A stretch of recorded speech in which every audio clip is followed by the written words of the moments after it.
Nicola is with us in Cheltenham. Hello, Nicola. Hello again. How are you? I'm very well, thanks very much. Oh, yeah, I used to be tough, didn't I? You were scary. No, I wasn't. No, those big dreadlocks, they were very scary. The dreadlocks have gone, although they're reappearing again, by the way. But that stage of dreadlocks are gone. Oh, by the way, I should explain. Nicola and I were at university together. And there were a couple of very cold nights like this, I seem to remember, when people were sliding down the slopes of the university on the canteen trays. Do you remember that? Do you remember that? My God, yeah. I've got a good memory, haven't I? You certainly have, yeah. I'm not as old as you think I am, trust me. Yeah. Anyway, on a night like tonight, gosh, I hope you have got your heating on. Yes, I have. I've got it on lowish, but I tend to live in one main room of the house, and therefore I put a little gas fire on in that room most of the time and try to keep the heating off in other areas. I do exactly the same thing, and I think a lot of people listening do exactly the same thing. When it's a really cold night, you stay in one room for as long as possible. Yeah, and heat that room very well, and snuggle up and try and forget the rest of the house that you spent a lot of money to buy.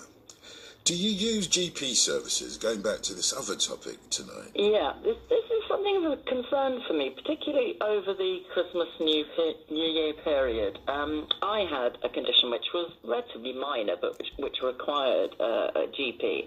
And obviously over the Christmas New Year period, where there's lots of flus and colds and all the rest of it, it's very difficult to get an appointment. Quite often you can ring the 101 number, I think it is, and you'll get funneled off to probably go to a casualty or whatever it is. But increasingly there are a number of online resources which you can use, which put you in touch with a sort of virtual doctor. So you can have a sort of video Skype type call consultation with obviously somebody who has no idea who you are, presumably no access to your medical records, because I think one of the big things or problems with the NHS is it hasn't yet hooked up the data sort of across every area. So they wouldn't have your history. They have to rely on what you tell them.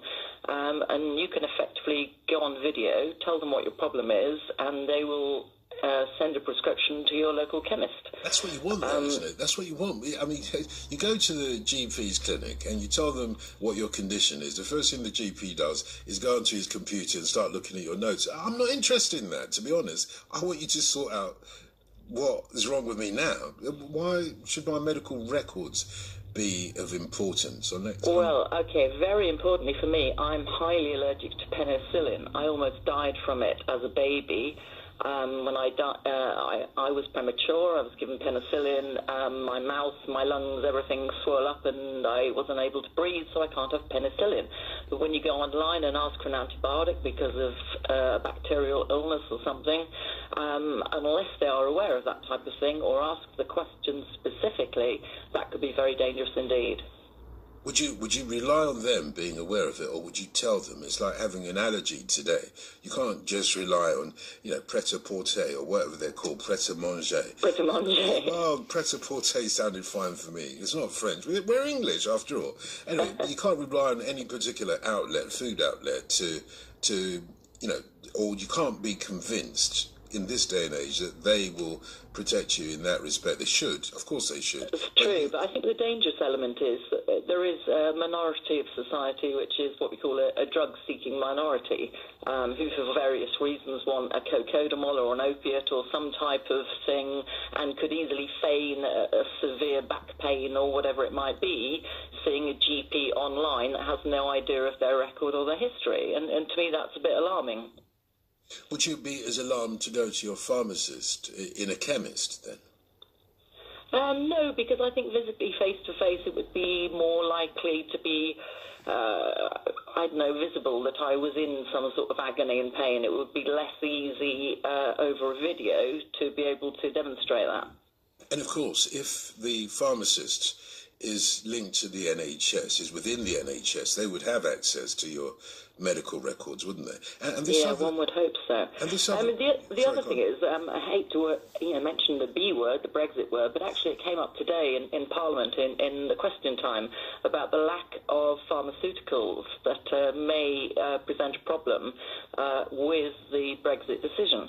Now, I needed some strong antibiotics for a condition I had over the Christmas New Year, and I was in a position where they didn't have enough of them, and I was only able to collect half a prescription and then return a week later to get the other half. And many of my other colleagues expressed exactly the same reaction.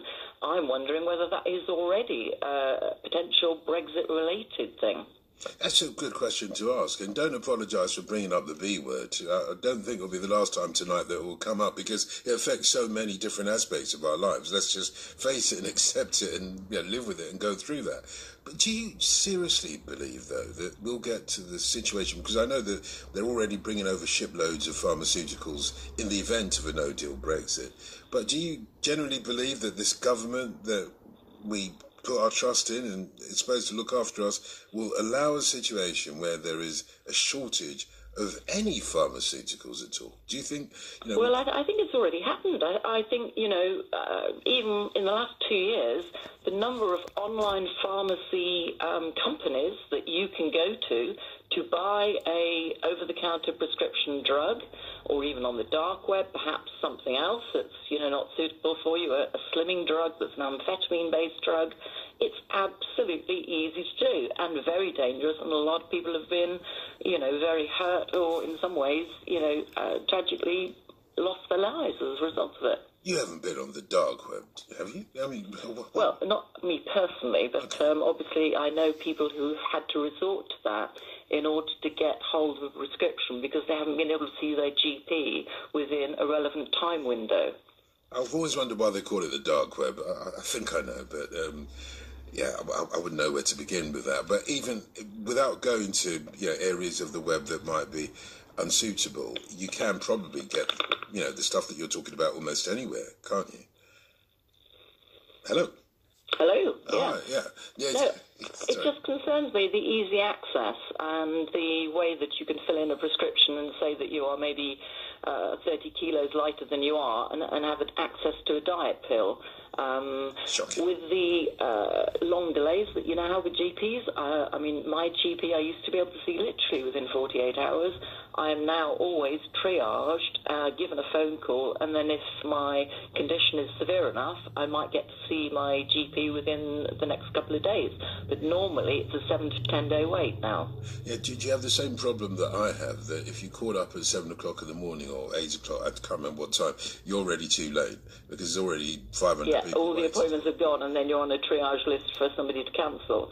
And a lot of people, and this is very, very annoying, a lot of people do not cancel their appointments, and that costs a huge amount of money and time and resource, and that is very annoying, I think. So it will be good then if a lot of those services were farmed out to the chemists. You go to your local Boots or whichever other chemist you want to go to, and there might be a queue waiting there, but they're very happy to deal with. Yeah, I think the pharmacists I've dealt with have been excellent, very, very good, and for more minor ailments, I would certainly highly recommend them. As the witches or the weird sisters of Macbeth once said, when shall we two meet again? Oh, 3, 2, 4, 5, however many. Well, you can be the Romeo on the balcony, and I'll be the Juliet when you're next available. Always available, and thank you very much for calling. I am generally always available of a night time here on BBC Radio London, as you well know. Nicola and Justin, thank you very much.